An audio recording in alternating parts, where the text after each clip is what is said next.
दोस्तों, स्वागत है आपका हमारे चैनल दृष्टि स्टडी पॉइंट पे।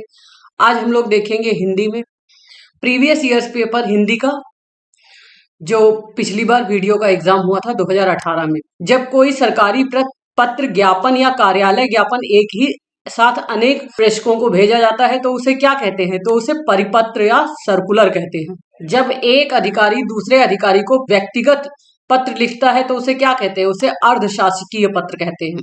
संक्षेपण मूल पाठ में कितने शब्दों में होना चाहिए? संक्षेपण जो होता है मूल पाठ का 1/3 शब्दों में होना चाहिए, 1/3। हिंदी में ध्वनियां कितने प्रकार की होती हैं? हिंदी में ध्वनियां 2 प्रकार की होती है। कौन कौन सी? स्वर और व्यंजन। मात्रा के आधार पर स्वर कितने प्रकार के होते हैं? मात्रा के आधार पर स्वर 2 प्रकार के होते हैं, हास्य स्वर और दीर्घ स्वर। हास्य स्वर कौन होते हैं? जो जिनमें कम बोलने में हवा बाहर निकलती है उन्हें हास्य स्वर कहते हैं, और जिनमें ज्यादा हवा निकलती है उन्हें दीर्घ स्वर कहते हैं। या इनमें समय भी कम लगता है और इनमें समय ज्यादा लगता है, जैसे अ ई उ रे रे, जबकि इसमें आ ई उ ए ऐ ओ औ इनमें ज्यादा समय लगता है। इसे दीर्घ स्वर कहते हैं। जीह्वा के आधार पर स्वर कितने प्रकार के होते हैं? जीह्वा के आधार पर स्वर 3 प्रकार के होते हैं। कौन कौन से? अग्र स्वर, मध्य स्वर और पश्च स्वर। अग्र स्वर में जीभ की आगे की हिस्सा जो है प्रयोग किया जाता है बोलने के लिए, जैसे ई ए ए। मध्य स्वर में जीभ की बीच का हिस्सा होता है, जैसे आ। पश्च स्वर में जीभ का पीछे का हिस्सा काम आता है, जैसे बोलने में उपयोग होता है, जैसे आ उ ओ औ। निम्नलिखित में से कौन सा शब्द पुल्लिंग है? अगर आप इसे बोल के देखेंगे तो आपको पता चल जाएगा। जैसे दया होती है तो ये स्त्रीलिंग होगा। भाषा होती है, माया भी होती है, जबकि आभार होता है तो आभार जो है ये पुल्लिंग शब्द है। निम्नलिखित में से कौन सा पुल्लिंग शब्द है? क्षमा होती की जाती है, आशा होती है, कष्ट दिया जाता है। सेना होती है तो सेना, आशा, क्षमा ये स्त्रीलिंग है। कष्ट जो है ये पुल्लिंग है। निम्नलिखित में से कौन सा शब्द स्त्रीलिंग है? विवाद हमेशा होता है तो ये पुल्लिंग है।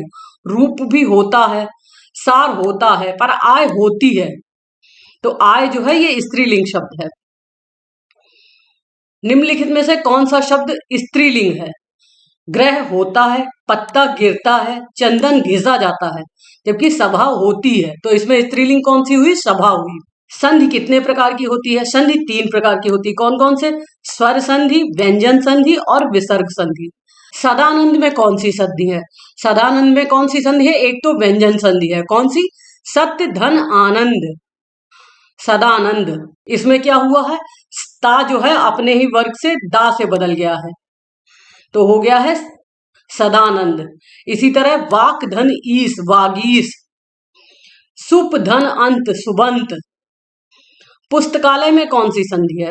पुस्तकालय में कौन सी संधि है? पुस्तकालय में दीर्घ संधि है। दीर्घ संधि में क्या होता है? दीर्घ जो है स्वर संधि होती है, इसमें होता है अपने ही, जैसे हास्य स्वर हास्य से या हास्य स्वर दीर्घ से या दीर्घ स्वर दीर्घ से मिलते हैं तो वो दीर्घ हो जाते हैं, इसीलिए कहते हैं दीर्घ स्वर। दीर्घ स्वर का मतलब हमेशा बड़ा हो जाता है तो वो होता है दीर्घ में कौन कौन सा? बड़ा आ, बड़ी ई, ये चीजें हो जाती हैं। ऊ रे, तो जैसे वीर धन अंगना, वीरांगना। अति धन ईव, अतीव। भूधन उत्सर्ग, भूत्सर्ग। अभ्युदय में कौन सी संधि है? अभ्युदय में यण संधि है। यण संधि भी स्वर संधि का ही प्रकार होता है। इसमें क्या होता है? इसमें छोटी ई, बड़ी ई, छोटा ऊ, बड़ा ऊ और ऋ के आगे अगर भिन्न स्वर आए, जैसे तो छोटी ई, छोटी बड़ी ई या में, बड़ा ऊ, बड़ा ऊ, छोटा ऊ वा में, तथा री रा हो जाता है। जिस इसमें जो है या, वा और रा हो जाता है।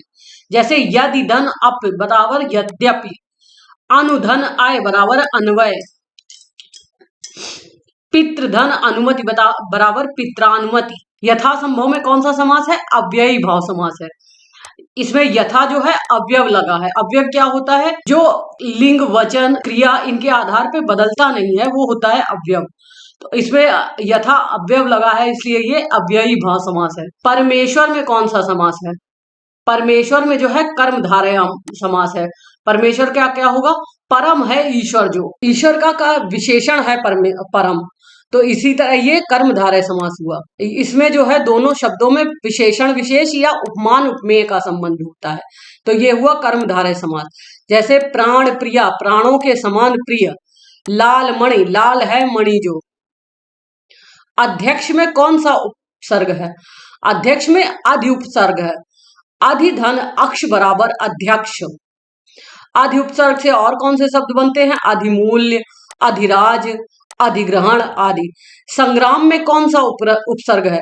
संग्राम में कौन सा उपसर्ग है? ये सम है। सम धन ग्राम बराबर होगा संग्राम। समग्र, समक्ष, समबाहु, समीकरण, इसमें सम उपसर्ग होता है। सावधानी में कौन सा प्रत्यय है? सावधानी में ई प्रत्यय है। प्रत्यय क्या होता है? जो शब्द के आखिरी में लगता है। उपसर्ग क्या होता है? जो शब्द में पहले लगता है। तो इसमें ई प्रत्यय है सावधानी में। इससे और कौन कौन से शब्द बन सकते हैं ई प्रत्यय से? किसानी, बदमाशी, महाजनी, दलाली, जालसाजी, इसमें सब में ई प्रत्यय है। जिंदगी में कौन सा प्रत्यय है? गी प्रत्यय है। ये तद्धित प्रत्यय होता है। अन्य शब्द गी प्रत्यय से कौन से बनते हैं? खनगी, बंदगी, गंदगी, ये जो है गी प्रत्यय से बने शब्द हैं। गी जो है ये उर्दू का प्रत्यय होता है।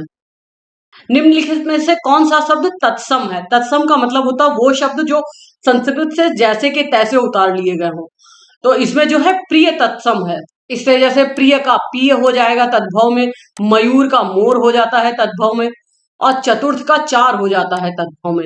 अब देखते हैं निम्नलिखित में से कौन सा शब्द तत्सम नहीं है, मतलब बाकी तीन तत्सम है, एक तद्भव है। इसमें तद्भव शब्द ढूंढना है। तो अभी हमने देखा था चतुर्थ का चार हो जाता है, तो इसका क्या होगा? चार जो है ये तत्सम है। वचन, तिक्त और शलाका, ये तीनों जो है तत्सम है। अब इसमें देखो, शलाका को सलाई कहते हैं, तिक्त को तीता कहते हैं, तीता या तीखा होता है, और चतुर्थ को चार कहते हैं। निम्नलिखित में से कौन सा शब्द विदेशज है? ये रिक्शा जो है ये विदेशज शब्द है। रिक्शा एक जापानी शब्द है, जबकि जूता, तेंदुआ ये सब देशिज शब्द हैं। नव जो है तत्सम शब्द है। नव का तद्भव होता है नया। गाय में कौन सी संज्ञा है? गाय एक जाति का बोध कराती है, तो ये जातिवाचक संज्ञा हो गई। जातिवाचक संज्ञा और कौन सी होती है? जैसे लड़का, भाई, चोर, मोर, किताब, शिक्षक, मंत्री। जातिवाचक का मतलब है एक ही जाति के जो बहुत सारे जीवों के बारे में बताए, उसे हमें जातिवाचक संज्ञा कहते हैं। जैसे लड़का है, लड़के में बहुत सारे लड़के, राम, श्याम, सोहन, मोहन सभी आ जाएंगे। इसी तरह भाई, भाई किसी के कितने भी हो सकते हैं। निम्नलिखित में से कौन सा भाववाचक संज्ञा है? भाववाचक संज्ञा क्या होती है? जिसमें हमें भाव की बोध हो। तो इसमें बीमारी जो है ये भाववाचक संज्ञा है। हिंदी में कुल कितने सर्वनाम होते हैं? हिंदी में कुल 11 सर्वनाम होते हैं। जैसे मैं, तू, आप, यह, वह, जो, सो, कुछ, कौन, क्या।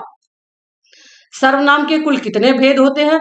सर्वनाम के कुल 6 भेद होते हैं। कौन कौन से? पुरुषवाचक सर्वनाम, निश्चयवाचक सर्वनाम, निजवाचक सर्वनाम, संबंधवाचक सर्वनाम, अनिश्चयवाचक सर्वनाम और प्रश्नवाचक सर्वनाम। तो सर्वनाम के कितने भेद होते हैं? 6 भेद होते हैं। पर्वतीय में कौन सा विशेषण है?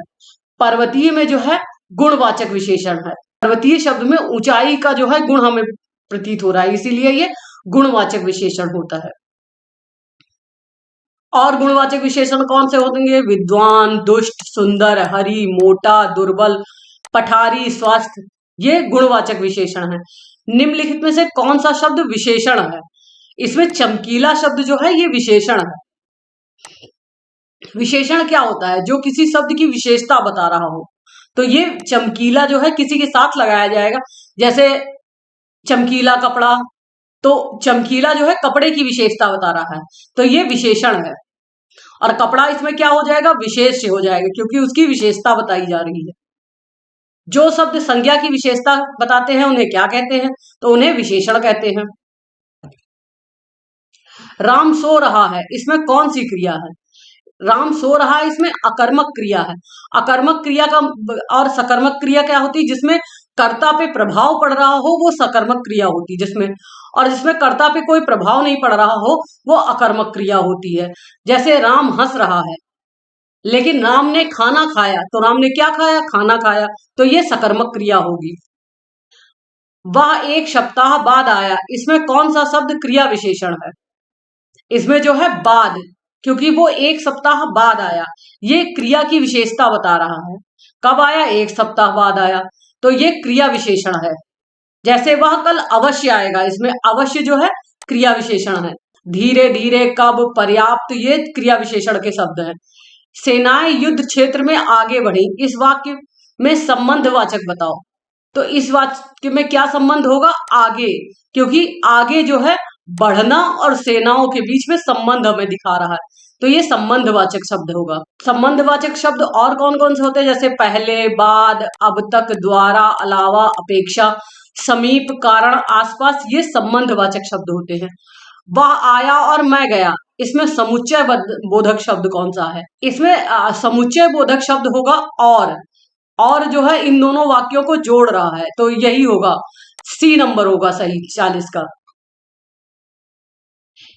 हाय मैं क्या करूं, इस शब्द में विस्मय बोधक क्या है? इसमें विस्मय बोधक हाय है, ए होगा इसका।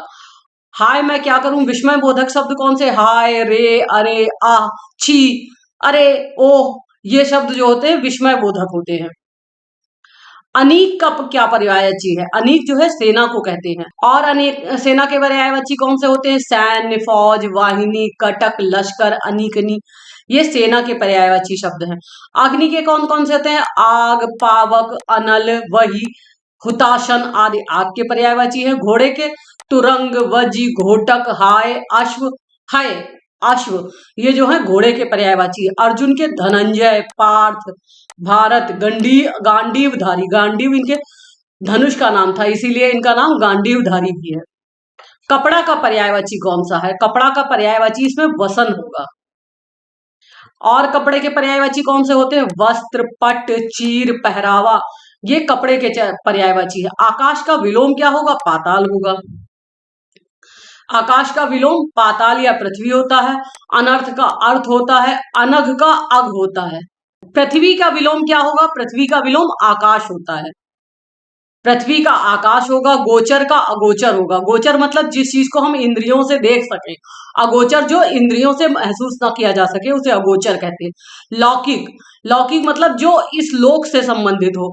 अलौकिक जो इस लोक से संबंधित ना हो। अभय और उभय दोनों का सही अर्थ क्या होता है? अभय का मतलब होता है निर्भय, और उभय का मतलब होता है दोनों। तभी हमसे कभी कभी कुछ होता है उभयनिष्ठ, मतलब इन दोनों में ही जो कॉमन हो वो बताओ, तो वही होता है। अभय का मतलब होता है निर्भय और उभय का मतलब होता है दोनों। अली और अली में क्या दोनों का सही अर्थ बताओ। अली का जो होता है अर्थ एक होता है भंवरा, और अली का अर्थ एक होता है सखी, तो इन दोनों में दोनों सही क्या होगा? अली और अली, ये भौरा और सखी होंगे। अंश और अंश, ये हिस्सा और कंधा होता है। अंश मतलब मेरा हिस्सा, अंश ये कंधे को कहते हैं। दमन और दामन, दमन होता है किसी चीज का दमन करना यानी दबाना, और दामन होता है आंचल को कहते हैं। जैसे कहते हैं माँ का दामन, तो वो माँ का आंचल कहते हैं ना उसी को, तो वो होता है दामन। तो दमन होगा दबाना, दामन होगा आंचल। दशन और दर्शन, दर्शन का मतलब होता है मुहूर्त, और दर्शन का मतलब विचार। जैसे कहते हैं बौद्ध दर्शन, जैन दर्शन, ये विचार हैं, तो उसी को कहते हैं दर्शन। उपसर्ग वह शब्द होता है जो किसी शब्द के आगे जुड़ता है, पहले जुड़ के, तो सब उपसर्ग क्या होता है? शब्द में पहले जोड़ा जाता है। निम्नलिखित में से कौन सा शब्द शुद्ध वर्तनी है? तो शुद्ध वर्तनी इसमें कौन सी होगी? 46, 46, तो ये वाली जो है ए नंबर की शुद्ध वर्तनी होगी। निम्नलिखित में से शुद्ध शब्द बताइए। इसमें उज्ज्वलन का शुद्ध शब्द होगा ये उ, आधा जा, फिर आधा जा, फिर वा, ला, न, ये उज्ज्वलन का होता। उज्ज्वल भी ऐसे ही लिखा जाता है, तो ये शुद्ध शब्द होगा। तो ये थे हिंदी के previous years question. Previous years question से आप अंदाजा लगा सकते हो आपको हिंदी में क्या आता है, और जो टॉपिक आपका कमजोर हो आप उसे देख सकते हो।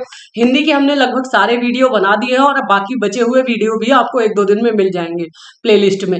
आप उससे आप हिंदी की आप पूरी तैयारी कर सकते हैं। टेलीग्राम चैनल भी ज्वाइन कर सकते हैं, जिसपे आपको पीडीएफ वगैरह मिल जाते हैं। साथ में डेली प्रैक्टिस क्वेश्चन कराए जा रहे हैं। वीडियो को पूरा देखने के लिए धन्यवाद।